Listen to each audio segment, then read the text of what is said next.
5 biggest scams in history. The Baker Estate Scam. This scam, which took place over 70 years before coming to an end in 1936, involved 28 swindlers who convinced people all across America that a wealthy individual named Jacob Baker of Philadelphia had died, leaving his estate behind with no heirs. The fraudsters contacted people named Baker, saying that they represented the estate and would stake a claim to the property in exchange for a small fee. Approximately 3,000 people responded to the mail, handing over nearly $3 million to the scammers. The cheats were eventually caught, charged, and found guilty in a court of law. Charles Ponzi, whose scheme inspired countless others.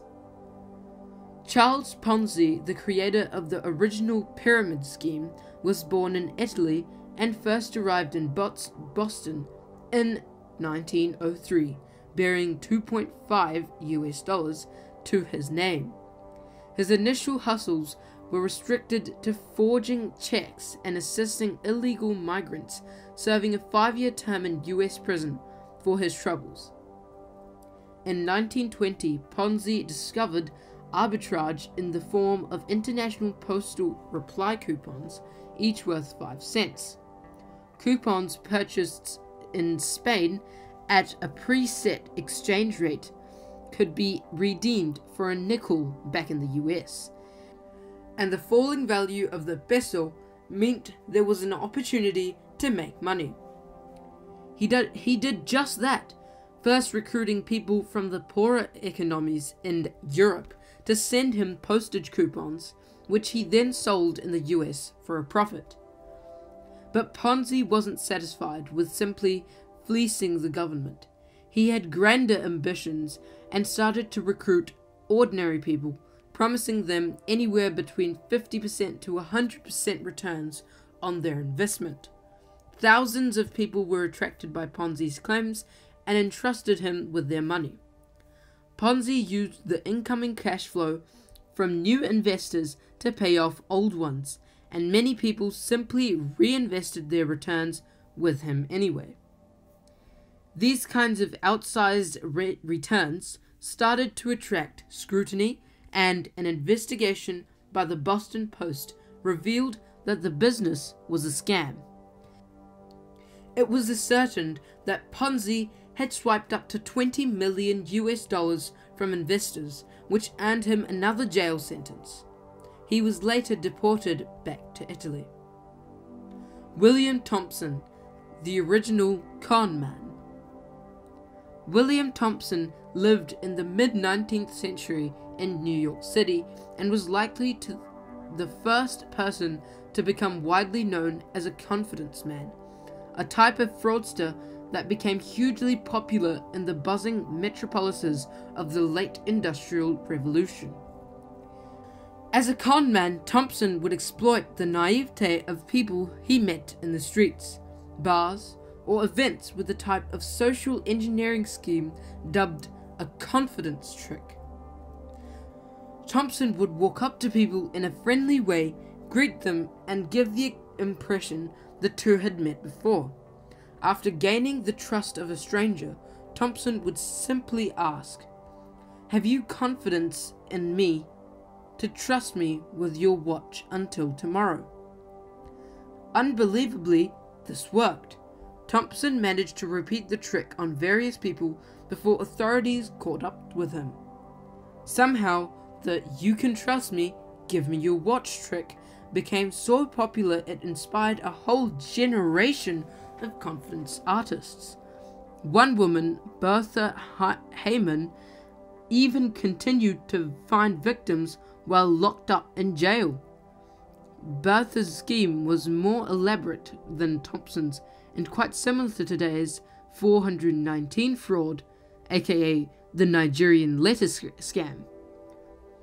Hayman would claim to have lost access to her enormous fortune and needed a bit of financial help to get it back. William Thompson's exploits as a confidence man eventually led to the term conman, or a swindler who sweet talks their way into robbing people. Victor Lustig tried to sell the Eiffel Tower twice. The Eiffel Tower was constructed for the 1889 World's Fair, coinciding with the 100-year anniversary of the French Revolution. At the time, it was the tallest structure built by humans and kept that title for 41 years until the Chrysler Building in New York surpassed it. In 1925, when Victor Lustig was 35 years old, he learned how expensive the tower had become to maintain. He subsequently came up with the idea to sell the Eiffel Tower to scrap metal dealer. Lustig presumably found the most gullible scrap metal dealer in France to give a quote and even managed to have a sizable bribe added in. He got away with it too. The scrap metal dealer was so ashamed of being tricked that he didn't go to the police. After the scam, Lustig moved to Vienna in a train with suitcases full of cash. He considered the fraud so successful that he moved back to Paris the next month to do it again with a different scrap metal dealer. Although he did not succeed a second time, he was still able to evade arrest.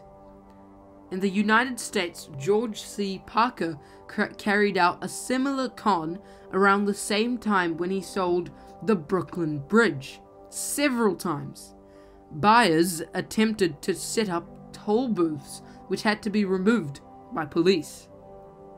In India, a man named Natvarlal became famous for having sold the Taj Mahal, the Red Fort, and the Parliament House. Alves dos Reis printed himself real money. Alves dos Reis was born in Lisbon 1896, and when he was 28 years old, he printed himself so much money that he caused an economic crisis that led to a nationalist military coup d'etat.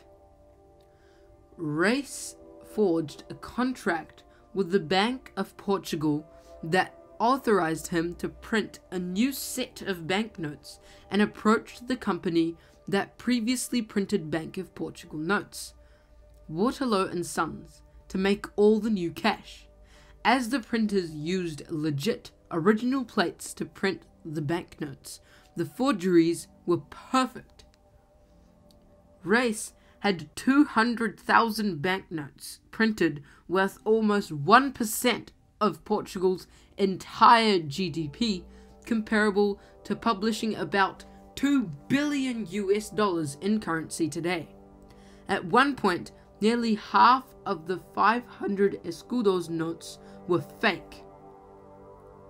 In fact, Reis had so much money, the businesses, real estate, and luxury goods he bought created a boom in the economy. Reis used a bank he acquired in Angola, a Portuguese colony at the time, to launder the money before, brilliantly, he attempted to buy himself a stake in the Bank of Portugal to retroactively approve his unauthorized notes. Eventually, Reis was found out by journalists of O Século, a newspaper owned by tycoon Alfredo de Silva, who saw Reis as a competitor. The extent of Reis's conspiracy was so large that few believed it could have been carried out by a single person. The government and the courts suspected that not only corrupt employees of the National Bank could have helped Reis, but that he also had support from the German government in an attempt to take over control of Angola. Reis received a 20-year prison sentence, of which he only served 15. He died of a heart attack in 1955. If you like this video, then like this video, comment and subscribe to the channel, and also press the bell icon.